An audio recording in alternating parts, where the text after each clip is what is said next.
Times of danger have always, and in a peculiar degree, their seasons of goodwill and security, and this was particularly so in the ancient feudal ages, in which, as the manners of the period had assigned war to be the chief and most worthy occupation of mankind, the intervals of peace, or rather of truce, were highly relished by those warriors to whom they were seldom granted, and endeared by the very circumstances which rendered them transitory.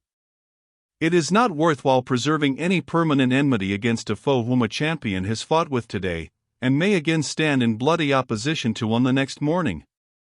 The time and situation afforded so much room for the ebullition of violent passions, that men, unless when peculiarly opposed to each other, or provoked by the recollection of private and individual wrongs, cheerfully enjoyed in each other's society the brief intervals of pacific intercourse which a warlike life admitted.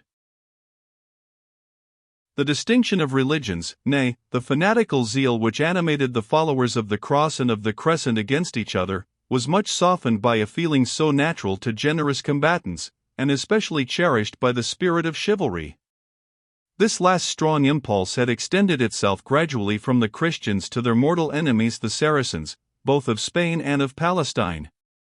The latter were, indeed, no longer the fanatical savages who had burst from the center of Arabian deserts, with the saber in one hand and the Quran in the other, to inflict death or the faith of Muhammad, or, at the best, slavery and tribute, upon all who dared to oppose the belief of the Prophet of Mecca. These alternatives indeed had been offered to the unwarlike Greeks and Syrians, but in contending with the Western Christians, animated by a zeal as fiery as their own, and possessed of as unconquerable courage, address, and success in arms, the Saracens gradually caught a part of their manners, and especially of those chivalrous observances which were so well calculated to charm the minds of a proud and conquering people. They had their tournaments and games of chivalry, they had even their knights, or some rank analogous, and above all, the Saracens observed their plighted faith with an accuracy which might sometimes put to shame those who owned a better religion. Their truces, whether national or betwixt individuals, were faithfully observed, and thus it was that war, in itself perhaps the greatest of evils, yet gave occasion for display of good faith, generosity, clemency, and even kindly affections, which less frequently occur in more tranquil periods, where the passions of men, experiencing wrongs or entertaining quarrels which cannot be brought to instant decision, are apt to smolder for a length of time in the bosoms of those who are so unhappy as to be their prey. It was under the influence of these milder feelings which softened the horrors of warfare that the Christian and Saracen, who had so lately done their best for each other's mutual destruction, rode at a slow pace towards the fountain of palm trees to which the Knight of the Couchant Leopard had been tending, when interrupted in mid-passage by his fleet and dangerous adversary. Each was wrapped for some time in his own reflections, and took breath after an encounter which had threatened to be fatal to one or both, and their good horses seemed no less to enjoy the interval of repose. That of the Saracen, however, though he had been forced into much the more violent and extended sphere of motion, appeared to have suffered less from fatigue than the charger of the European knight. The sweat hung still clammy on the limbs of the latter, when those of the noble Arab were completely dried by the interval of tranquil exercise, all saving the foam flakes which were still visible on his bridle and housings. The loose soil on which he trod so much augmented the distress of the Christian's horse, heavily loaded by his own armor and the weight of his rider, that the latter jumped from his saddle, and led his charger along the deep dust of the loamy soil, which was burnt in the sun into a substance more impalpable than the finest sand, and thus gave the faithful horse refreshment at the expense of his own additional toil, for, iron-sheathed as he was, he sunk over the mailed shoes at every step which he placed on a surface so light and unresisting. "You are right," said the Saracen, and it was the first word that either had spoken since their truce was concluded, "your strong horse deserves your care. But what do you in the desert with an animal which sinks over the fetlock at every step as if he would plant each foot deep as the root of a day tree?" "Thou speakest rightly, Saracen," said the Christian knight, not delighted at the tone with which the infidel criticized his favorite steed. "Rightly, according to thy knowledge and observation. But my good horse hath ere now borne me, in mine own land, over as wide a lake as thou sayest yonder spread out behind us, yet not wet one hair above his hoof." The Saracen looked at him with as much surprise as his manners permitted him to testify, which was only expressed by a slight approach to a disdainful smile, that hardly curled perceptibly the broad, thick mustache which enveloped his upper lip. "It is justly spoken," he said, instantly composing himself to his usual serene gravity. "List to a frank, and hear a fable." "Thou art not courteous, misbeliever," replied the Crusader, "to doubt the word of a dubbed knight, and were it not that thou speakest in ignorance, and not in malice, our truce had its ending ere it is well begun. Thinkest thou I tell thee an untruth when I say that I, one of 500 horsemen, armed in complete mail, have ridden and ridden for miles, upon water as solid as the crystal, and 10 times less brittle?" "What wouldst thou tell me?" answered the Moslem.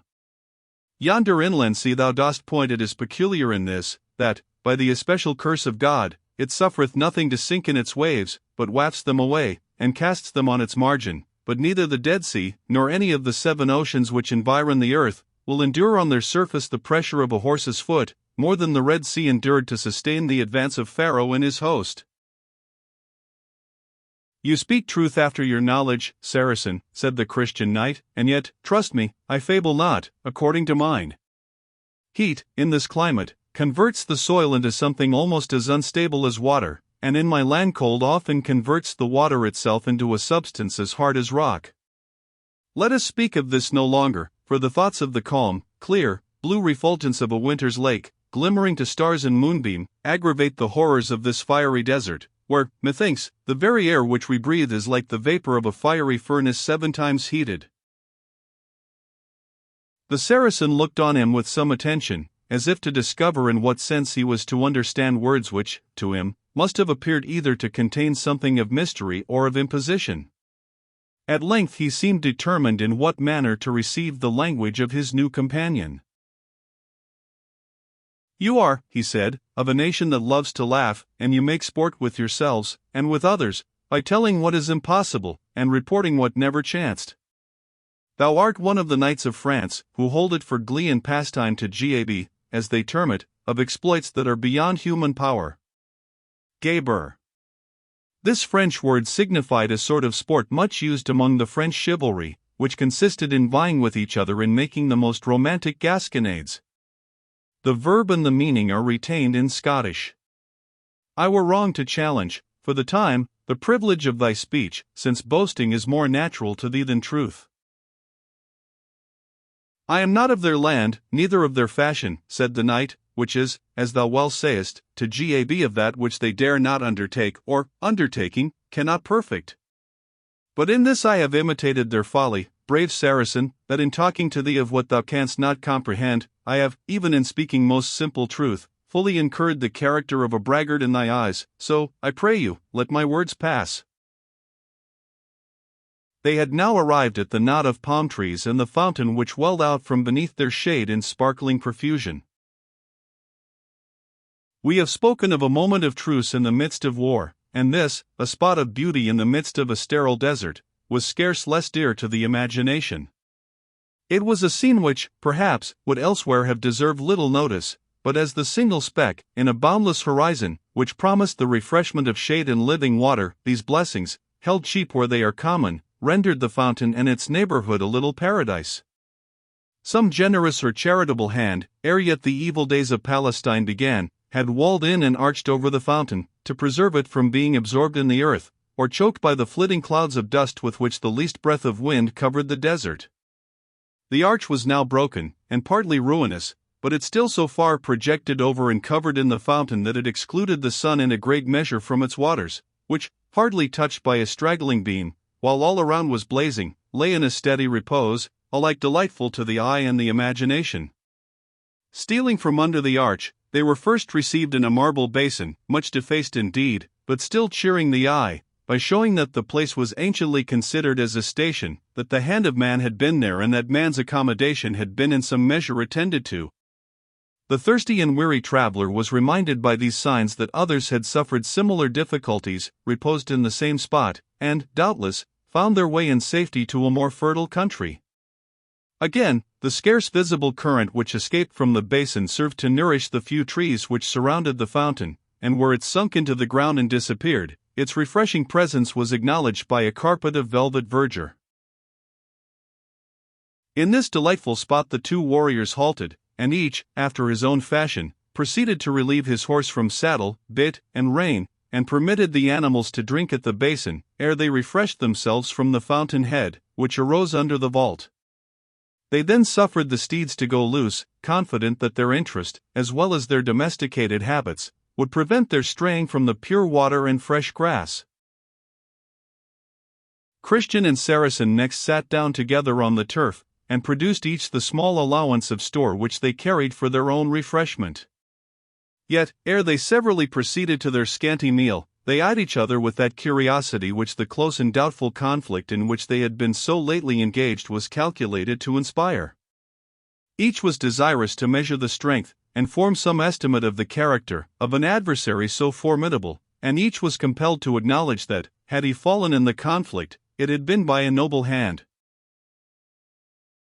The champions formed a striking contrast to each other in person and features, and might have formed no inaccurate representatives of their different nations. The Frank seemed a powerful man, built after the ancient Gothic castiff form, with light brown hair, which, on the removal of his helmet, was seen to curl thick and profusely over his head. His features had acquired, from the hot climate, a hue much darker than those parts of his neck which were less frequently exposed to view, or than was warranted by his full and well-opened blue eye, the color of his hair, and of the mustaches which thickly shaded his upper lip, while his chin was carefully divested of beard, after the Norman fashion. His nose was Grecian and well-formed, his mouth rather large in proportion, but filled with well-set, strong, and beautifully white teeth, his head small, and set upon the neck with much grace.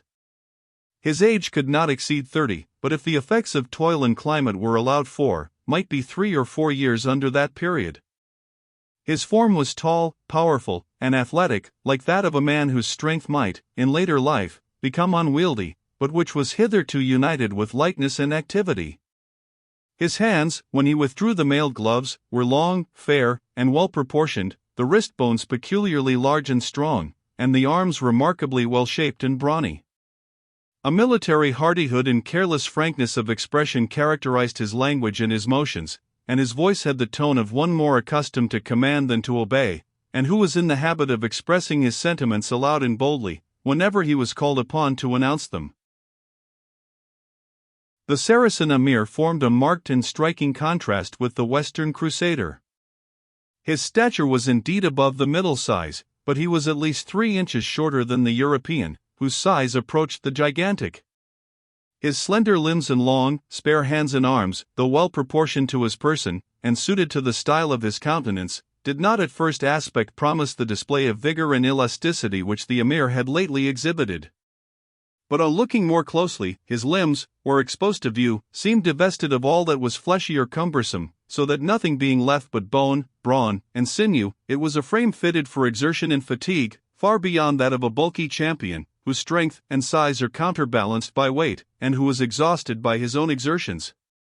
The countenance of the Saracen naturally bore a general national resemblance to the eastern tribe from whom he descended, and was as unlike as possible to the exaggerated terms in which the minstrels of the day were wont to represent the infidel champions, and the fabulous description which a sister art still presents as the Saracen's head upon signposts. His features were small, well-formed, and delicate, though deeply embrowned by the eastern sun, and terminated by a flowing and curled black beard, which seemed trimmed with peculiar care. The nose was straight and regular, the eyes keen, deep-set, black, and glowing, and his teeth equaled in beauty the ivory of his deserts. The person and proportions of the Saracen, in short, stretched on the turf near to his powerful antagonist, might have been compared to a sheeny and crescent-formed saber, with its narrow and light but bright and keen Damascus blade, contrasted with the long and ponderous Gothic warsword which was flung unbuckled on the same sod.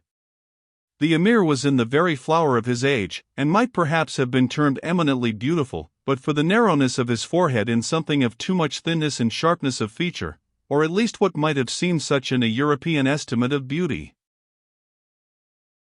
The manners of the Eastern warrior were grave, graceful, and decorous, indicating, however, in some particulars, the habitual restraint which men of warm and choleric tempers often set as a guard upon their native impetuosity of disposition, and at the same time a sense of his own dignity, which seemed to impose a certain formality of behavior in him who entertained it.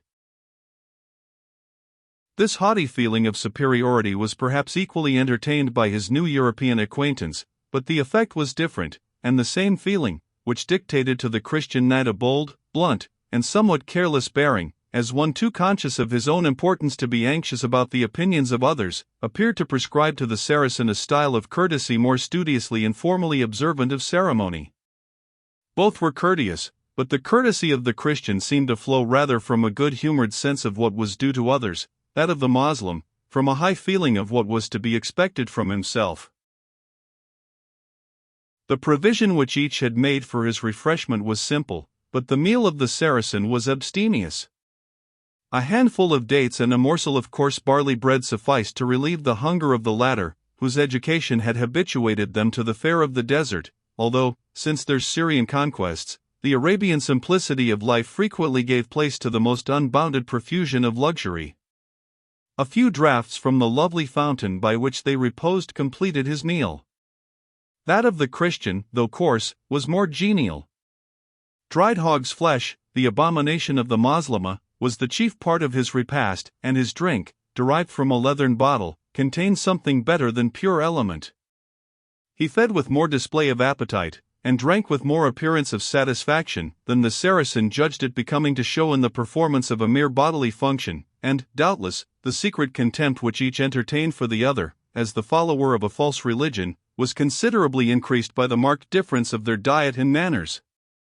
But each had found the weight of his opponent's arm, and the mutual respect which the bold struggle had created was sufficient to subdue other and inferior considerations. Yet the Saracen could not help remarking the circumstances which displeased him in the Christian's conduct and manners, and, after he had witnessed for some time in silence the keen appetite which protracted the night's banquet long after his own was concluded, he thus addressed him: "Valiant Nazarene, is it fitting that one who can fight like a man should feed like a dog or a wolf? Even a misbelieving Jew would shudder at the food which you seem to eat with as much relish as if it were fruit from the trees of paradise." "Valiant Saracen," answered the Christian, looking up with some surprise at the accusation thus unexpectedly brought, "know thou that I exercise my Christian freedom in using that which is forbidden to the Jews, being, as they esteem themselves, under the bondage of the old law of Moses. We, Saracen, be it known to thee, have a better warrant for what we do. Ave Maria, be we thankful." And, as if in defiance of his companion's scruples, he concluded a short Latin grace with a long draught from the leathern bottle. "That, too, you call a part of your liberty," said the Saracen, "and as you feed like the brutes, so you degrade yourself to the bestial condition by drinking a poisonous liquor which even they refuse." "No, foolish Saracen," replied the Christian, without hesitation, "that thou blasphemest the gifts of God, even with the blasphemy of thy father Ishmael. The juice of the grape is given to him that will use it wisely, as that which cheers the heart of man after toil, refreshes him in sickness, and comforts him in sorrow. He who so enjoyeth it may thank God for his wine-cup as for his daily bread, and he who abuseth the gift of heaven is not a greater fool in his intoxication than thou in thine abstinence." The keen eye of the Saracen kindled at this sarcasm, and his hand sought the hilt of his poniard. It was but a momentary thought, however, and died away in the recollection of the powerful champion with whom he had to deal, and the desperate grapple, the impression of which still throbbed in his limbs and veins, and he contented himself with pursuing the contest in colloquy, as more convenient for the time. "Thy words," he said, "O Nazarene, might create anger, did not thy ignorance raise compassion. Sayest thou not, O thou more blind than any who asks alms at the door of the mosque, that the liberty thou dost boast of is restrained even in that which is dearest to man's happiness and to his household, and that thy law, if thou dost practice it, binds thee in marriage to one single mate, be she sick or healthy, be she fruitful or barren, bring she comfort and joy, or clamor and strife, to thy table and to thy bed? This, Nazarene, I do indeed call slavery, whereas, to the faithful, hath the prophet assigned upon earth the patriarchal privileges of Abraham our father, and of Solomon, the wisest of mankind, having given us here a succession of beauty at our pleasure, and beyond the grave the black-eyed houris of paradise. Now, by his name that I most reverence in heaven, said the Christian, and by hers whom I most worship on earth, thou art but a blinded and a bewildered infidel, the diamond signet which thou wearest on thy finger, thou holdest it, doubtless, as of inestimable value? Alsora and Baghdad cannot show the like, replied the Saracen, but what avails it to our purpose? Much, replied the Frank, as thou shalt thyself confess. Take my war axe and dash the stone into 20 shivers. Would each fragment be as valuable as the original gem, or would they, all collected, bear the 10th part of its estimation? That is a child's question, answered the Saracen. The fragments of such a stone would not equal the entire jewel in the degree of hundreds to one. Saracen, replied the Christian warrior, the love which a true knight binds on one only, fair and faithful, is the gem entire. The affection thou flingest among thy enslaved wives and half-wedded slaves is worthless, comparatively, as the sparkling shivers of the broken diamond. Now, by the holy Kaaba, said the Emir, thou art a madman who hugs his chain of iron as if it were of gold. Look more closely. This ring of mine would lose half its beauty were not the signet encircled and enchased with these lesser brilliants, which grace it and set it off. The central diamond is man, firm and entire, his value depending on himself alone, and this circle of lesser jewels are women, borrowing his luster, which he deals out to them as best suits his pleasure or his convenience. Take the central stone from the signet, and the diamond itself remains as valuable as ever, while the lesser gems are comparatively of little value. And this is the true reading of thy parable, for what saith the poet Mansur, it is the favor of man which giveth beauty and comeliness to woman, as the stream glitters no longer when the sun ceaseth to shine. Saracen, replied the Crusader, thou speakest like one who never saw a woman worthy the affection of a soldier. Believe me, couldst thou look upon those of Europe, to whom, after heaven, we of the order of knighthood vow fealty and devotion, thou wouldst loathe forever the poor sensual slaves who form thy harem. The beauty of our fair ones gives point to our spears and edge to our swords, their words are our law, and as soon will a lamp shed luster when unkind led, as a knight distinguish himself by feats of arms, having no mistress of his affection. I have heard of this frenzy among the warriors of the West, said the Emir, and have ever accounted it one of the accompanying symptoms of that insanity which brings you hither to obtain possession of an empty sepulchre. But yet, methinks, so highly have the Franks whom I have met with extolled the beauty of their women, I could be well contented to behold with mine own eyes those charms which can transform such brave warriors into the tools of their pleasure. Brave Saracen, said the knight, if I were not on a pilgrimage to the Holy Sepulchre, it should be my pride to conduct you, on assurance of safety, to the camp of Richard of England, than whom none knows better how to do honor to a noble foe, and though I be poor and unattended yet have I interest to secure for thee, or any such as thou seemest, not safety only, but respect and esteem. There shouldst thou see several of the fairest beauties of France and Britain form a small circle, the brilliancy of which exceeds 10,000-fold the luster of mines of diamonds such as thine. Now, by the cornerstone of the Kaaba, said the Saracen, I will accept thy invitation as freely as it is given, if thou wilt postpone thy present intent, and, credit me, brave Nazarene, it were better for thyself to turn back thy horse's head towards the camp of thy people, for to travel towards Jerusalem without a passport is but a wilful casting away of thy life. I have a pass, answered the knight, producing a parchment, under Saladin's hand and signet. 0040M. Original.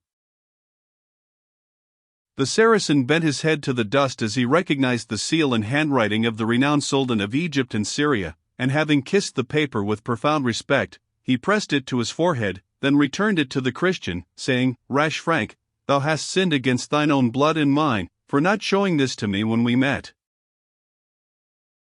You came with levelled spear, said the knight. Had a troop of Saracens so assailed me, it might have stood with my honor to have shown the Sultan's pass, but never to one man. And yet one man, said the Saracen haughtily, was enough to interrupt your journey.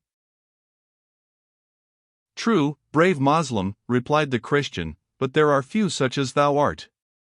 Such falcons fly not in flocks, or, if they do, they pounce not in numbers upon one. Thou dost us but justice, said the Saracen, evidently gratified by the compliment, as he had been touched by the implied scorn of the European's previous boast, from us thou shouldst have had no wrong.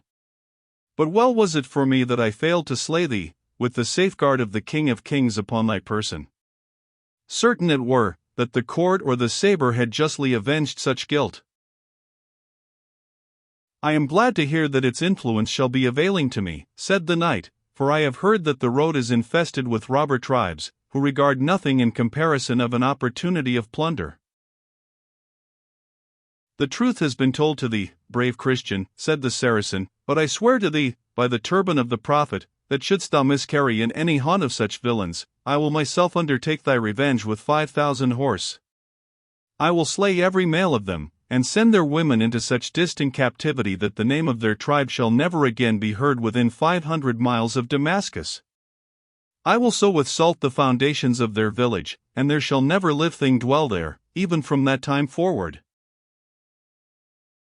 I had rather the trouble which you design for yourself were in revenge of some other more important person than of me, noble Emir, replied the knight, but my vow is recorded in heaven, for good or for evil, and I must be indebted to you for pointing me out the way to my resting place for this evening.